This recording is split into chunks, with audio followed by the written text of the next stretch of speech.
This landscape, this beautiful place jumps into such full life force so quickly. You get energized right out of bed and right into the vibrance of the diversity of life that's here.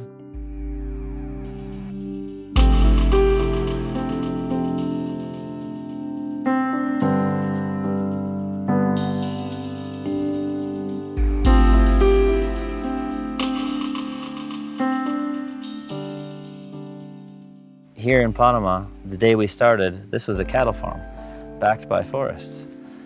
Now it's a forest with a recovering forest in the foreground. So the whole place is now a forest. And every time we come back, there are more and more plants and animals. The wildlife recovers, the coffee gets better, the people are better paid every day, and we've got better taste to work with every day. So these things drive us, and that's what 90 Plus is all about.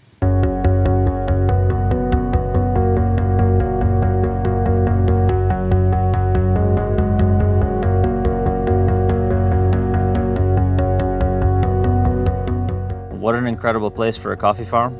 We're on a strip of land between the Caribbean and the Pacific.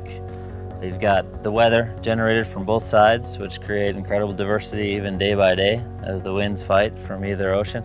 Incredible clouds. We're close to the biggest volcano in the country, around which all the coffee land that's really great and high elevation enough to produce great coffee is. There are so many places to explore.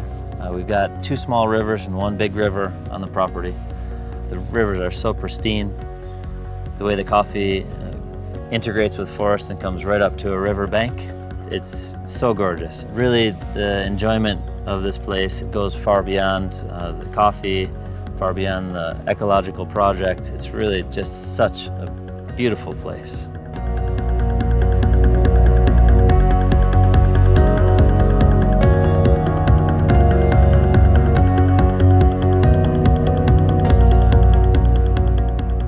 When I got into roasting coffee and traveled to my first farm and found out that, in fact, the culture of coffee tasting and taste appreciation really wasn't at the farm as I expected it would be, it was a shock to me.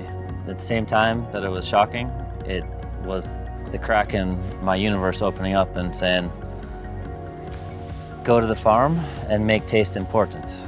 I'll pay 50 cents more, I'll pay $1 more for a cup that I love better, especially if I know that it's coming from a place where farm is being transformed, where community is integrated, where ecology comprehensively with nature, food, energy is integrated. And our objective here is to take it to the extreme. And 90 Plus Gesha Estates here in Panama is the first place where we're able to control it all, and we're pushing as hard as we can, as fast forward as we can.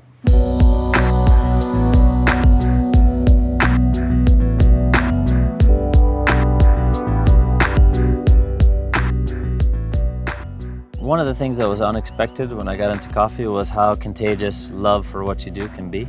And now we have a team of national and world champions, but really more important than that, we have a team of people who have aligned with us.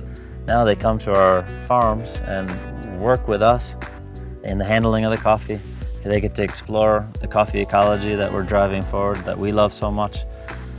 And this contagious, desire to not only make excellent taste, but to do so in these places that just feel really good, because everybody is doing their best to do the right thing every day.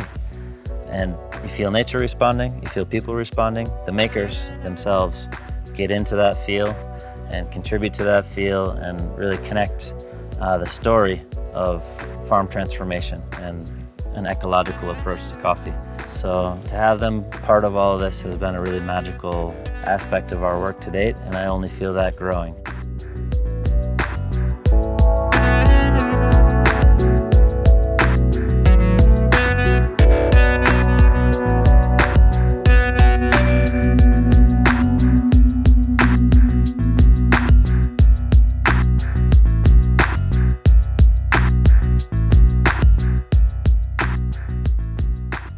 Vital to any processing routine, if it's built to make taste, is the taste feedback. So many producers don't taste their own coffee, so there's no information, no feedback directly to them about what they're doing. They change one aspect of a process, they don't test.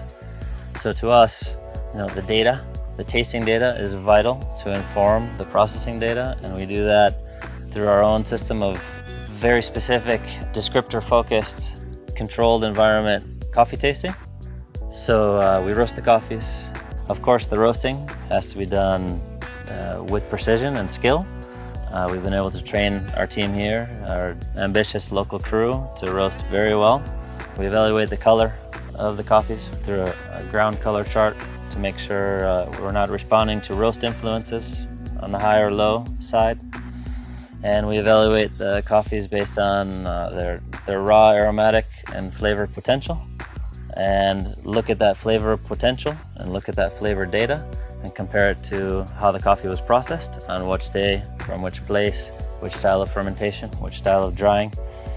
And that gives us our base model for making a taste profile. That's the data we need to repeat again and craft taste profiles for our 90+ clients.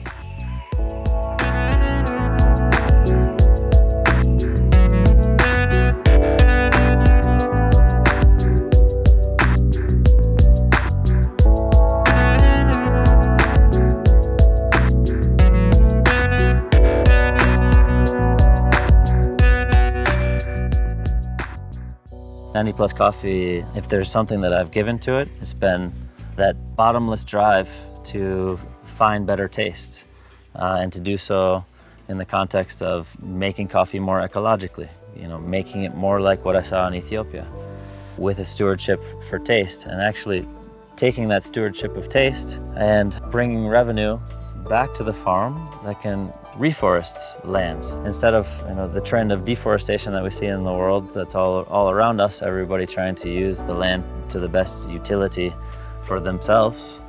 Instead, the idea is that this is for more than us. To take a broken system and replace it with something that comes alive immediately for you, it's been the most incredible reward. Nature's conspiring for us. You can really feel that.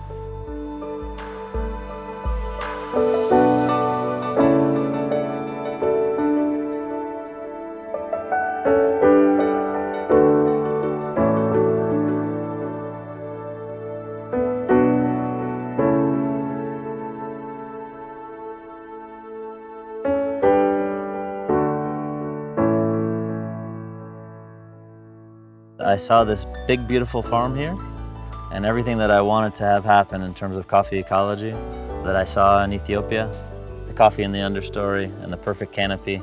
I saw a canvas here on which to do that would take time, and incrementally we could learn our own lessons and chart our own territory and be an example for everyone else in the world. So we're 6 years along the journey, and the rewards every time we come back are they're felt. You can see the changes.